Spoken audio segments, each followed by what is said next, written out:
Thank you, Connie, for your speech. Full disclosure, as I was letting in our two sort of corralled guests, I mentioned they were in for a bit of a treat. I consider Connie to be one of our strongest speakers, and I explicitly mentioned that you're about to hear a pro, and nothing that I heard takes away from that initial sort of observation. What I loved about your speech, number one, your speech craft, a pro, like a journeyman speaker. Good use of the start. You got me instantly engaged. You changed your cadence, and you also finished in the same mode. So it really got the eyeballs and the ears going. The cadence of your speech. When do I need to pay attention? When I hear something different. Eye contact with the audience. Focus when there were some disturbances. Good use of humor. Good use of quotations. I mean, check. It sounds to me like a very accomplished toolkit.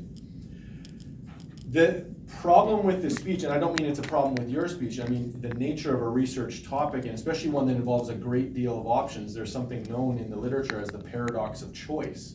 When we get a gargantuan menu, sometimes we feel a little bit overwhelmed, and it's difficult to give each one of them the proper shrift.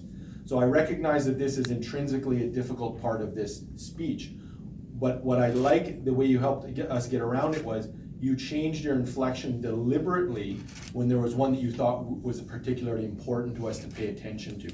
So I could, as you were running through these lists of options that should show us your exasperation, I was kind of exasperated a little bit too, but then you would circle it back with a very deliberate vocal change to let me know, wait a minute, but this is one that you need to pay attention to. So I like the fact you gave us a little bit of help with that, because I was feeling a little bit overwhelmed with the options. Again, largely due to the nature of the speech itself.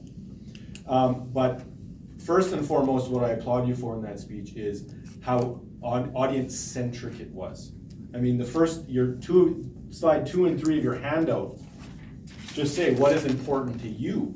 I mean, how can you not get interested in a speech where the punchline is, hey, I want to make this important to you. You kept drawing us back in, bringing in health topics that you knew eventually if you threw them on the wall, some of these are going to matter to us. So instantly we're all hooked. Okay, oh yeah, maybe it is dialysis, maybe it's some devices, maybe it's this.